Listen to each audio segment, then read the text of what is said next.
Salam selamat citizen semua, jumpa lagi bersama gue di channel Agung K3ku. Kecelakaan kerja merupakan hal yang harus kita hindari bersama. Sekali terjadi kecelakaan kerja, maka tentunya kita berharap agar kecelakaan kerja yang sama tidak terjadi lagi di waktu yang lain. Di Indonesia telah terjadi beberapa kali kecelakaan kerja. Nah, di antara beberapa kali kecelakaan kerja tersebut, ada beberapa kecelakaan kerja yang sangat besar dari sisi korban yang meninggal ya, atau korban yang berjatuhan. K3 Kudotop telah merangkum 6 kecelakaan kerja terbesar di Indonesia. Sebelum gua menerangkan tentang kecelakaan kerja terbesar di Indonesia, silakan Safetyzen untuk like video ini, kemudian jangan lupa untuk di subscribe channelnya, dan jangan lupa untuk kasih komentar untuk bertanya atau untuk menyampaikan ide, atau misalnya ada kecelakaan kerja lain yang mungkin tidak dibahas dalam pembahasan atau video ini. Ya, kecelakaan kerja merupakan hal yang tidak akan pernah direncanakan, tidak akan pernah dikehendaki, dan juga menimbulkan kerugian untuk kita semua. Jadi berulang kali gue sampaikan ya, dalam setiap pembahasan kecelakaan kerja, gue selalu bersimpati ya, selalu berharap agar korban-korban yang jatuh ketika kecelakaan kerja itu berada dalam posisi terbaik ya, bersama Allah Subhanahu wa Ta'ala, bersama Tuhannya. Kemudian agar keluarga yang ditinggalkan diberikan ketabahan, dan bagi kita semua selaku profesional K3 diberikan kemampuan untuk menghindari kecelakaan yang sama agar tidak terulang. Citizen semua, kita mulai dari sebuah penerbangan Garuda GA152. GA152 ini merupakan penerbangan yang berangkat ke kota Medan.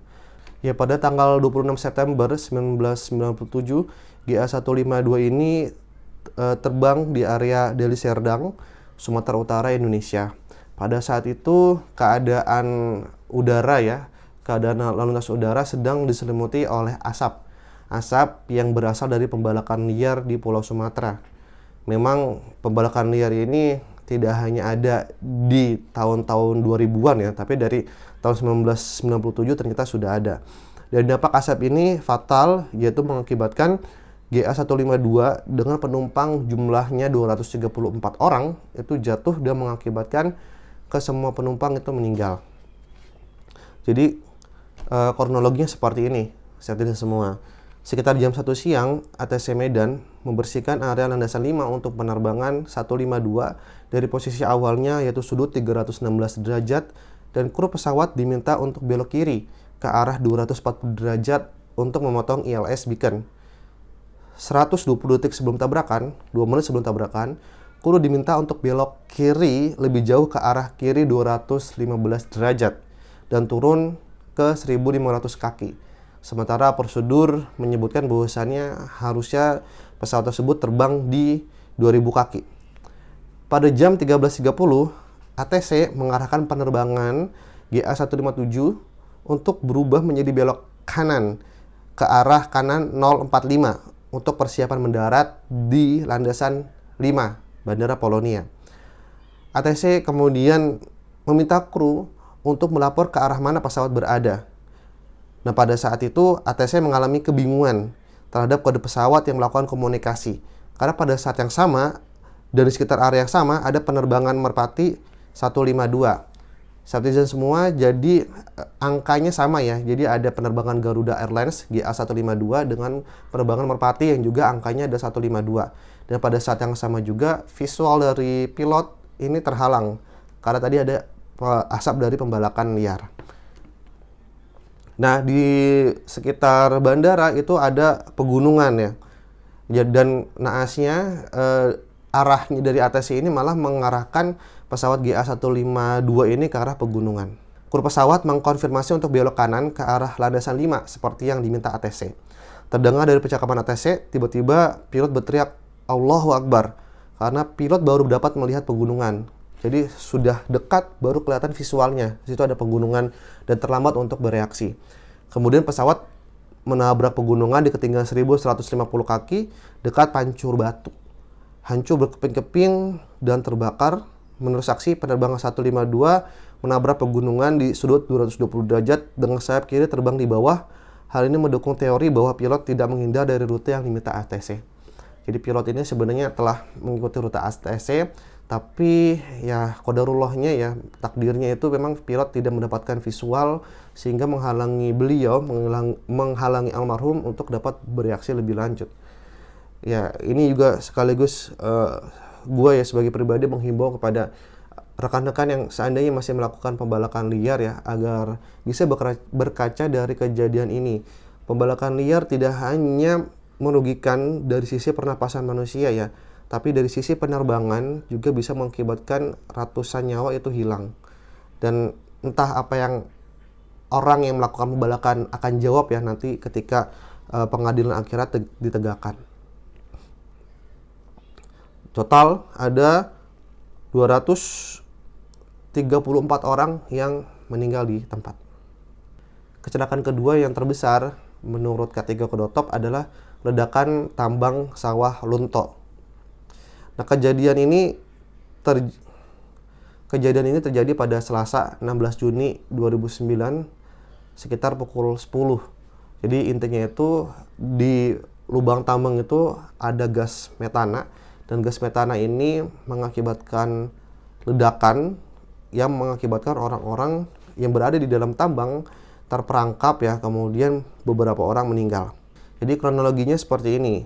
Eksploitasi tambang dilakukan oleh PT Dasrat Sarana Arang Sejati, diberikan oleh Wali Kota Sawah Lunto. Nah, pelaksana penambangan adalah kontraktor CV Cipta Perdana. Penambangan dilakukan secara manual menggunakan alat gali belincong, jadi benar-benar manual ya, tidak menggunakan ekskavator, tidak menggunakan truk-truk besar gitu. Jadi ini menggunakan manual. Manualnya yaitu dengan membuat lubang-lubang masuk di dalam lapisan batu bara tanpa ada ventilasi memadai, hanya mengadakan ventilasi alami. Ketebalan lapisan batu bara yang digali mencapai 2,5 meter. Nah, kecelakaan yang terjadi diduga akibat ledakan gas metana CH4. Efek ledakan mengakibatkan adanya lemparan material sejauh 150 meter. Jadi saking dahsyatnya ledakan sampai menimbulkan lontaran sejauh 150 meter dari mulut tambang. Jadi dari dalam dia meledak di dalam, kemudian barang yang di dalam itu kelempar gitu, kemudian keluar dari mulut tambang kayak, kemudian lanjut sekitar 150 meter di luar mulut tambang. Dan ini juga melempar 14 orang yang berada pada jarak sekitar 50 meter dari mulut tambang. Ya, innalillahi wa inna ilaihi raji'un. Jadi total yang meninggal sebanyak 32 orang. Dan itu totalnya adalah dari 32 orang itu 31 itu dievakuasi dari dalam tambang, dan ada 1 orang yang di luar tambang. Jadi memang hampir semua korban itu yang meninggal ada di dalam tambang. Kemudian ada korban yang tertinggal ya di dalam tambang. Sampai saat ini gue belum tahu seperti apa. Itu jumlahnya 1 orang. Dan ada korban yang mengalami luka parah atau luka ringan sebanyak 13 orang. Ya, semoga saat ini korban sudah sembuh ya. Ya, karena itu terjadi di tahun 2009 ya. Jadi mudah-mudahan sudah mendingan sekarang. Seperti semua, kita lanjut di kecelakaan kerja terbesar di Indonesia versi K3Kodotop.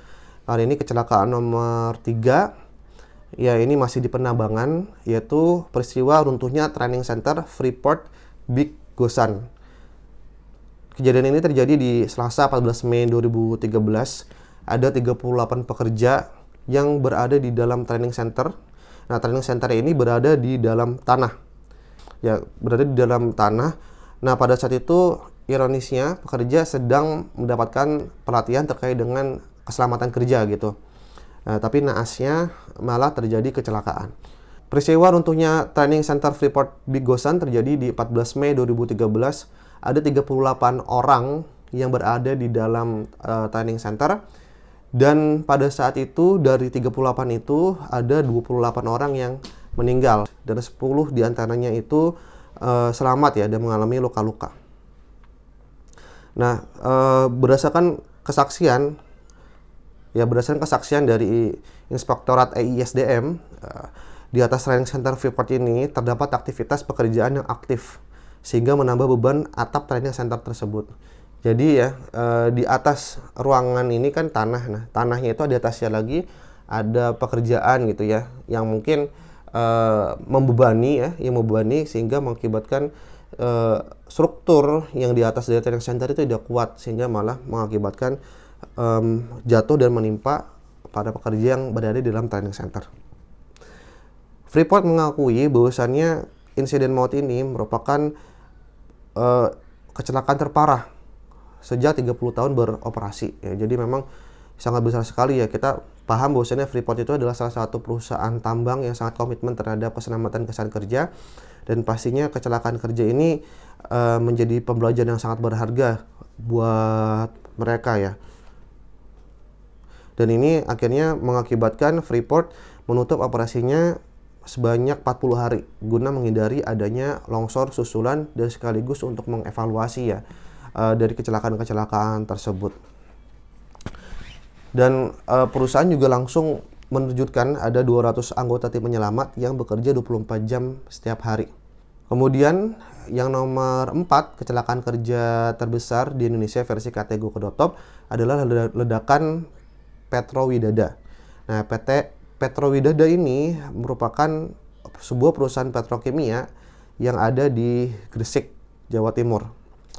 Nah, pada saat itu, Selasa 20 Januari 2004, PT Petrowidada merupakan perusahaan yang memproduksi bahan baku produk plastik petalik anhidrit dan maleic anhidrit. Dan Asia pada Selasa 20 Januari 2004, sekitar jam 23.45, terdapat ledakan di PT Petrowidada yang mengakibatkan 2 orang meninggal dan 50 orang lainnya mengalami luka bakar. Awal mula ledakan dipicu kebocoran bahan kimia MA, maleic anhidrat, yang sedang diproses di dalam tangki. Seorang pekerja mengatakan bahwa kebocoran bahan kimia maleic anhidrat MA sudah diketahui sejak pukul 11 pagi. Ketika itu, kepulan asap putih terlihat keluar melalui keran tangki. Sekitar pukul 15.45, ada peringatan dari petugas ruang kontrol melalui pengeras suara bahwa tingkat kebocoran semakin besar. Jadi dari jam 11 nih masih belum bisa teratasi, kemudian jam 15.45 tambah besar. Dari keran tangki tiba-tiba terdengar suara udara seperti trompet sebelum akhirnya tangki bertingkat 7 itu meledak. Ledakannya sangat dahsyat karena bisa menghancurkan kaca, asbes, dan merobohkan atap ya. Sementara uap dari cairan kimia tersebut melebar ke sekitar pabrik. Tak lama kemudian percikan api mulai terlihat menjalar ke bangunan lainnya karena tersebarnya bahan kimia akibat ledakan. Dentuman keras berkali-kali terdengar disusul semburan nyala api yang membesar. Safety semua, kita lanjut ya ke kecelakaan kerja nomor 5. Kita akan sedikit mengulas tentang ledakan Mendem.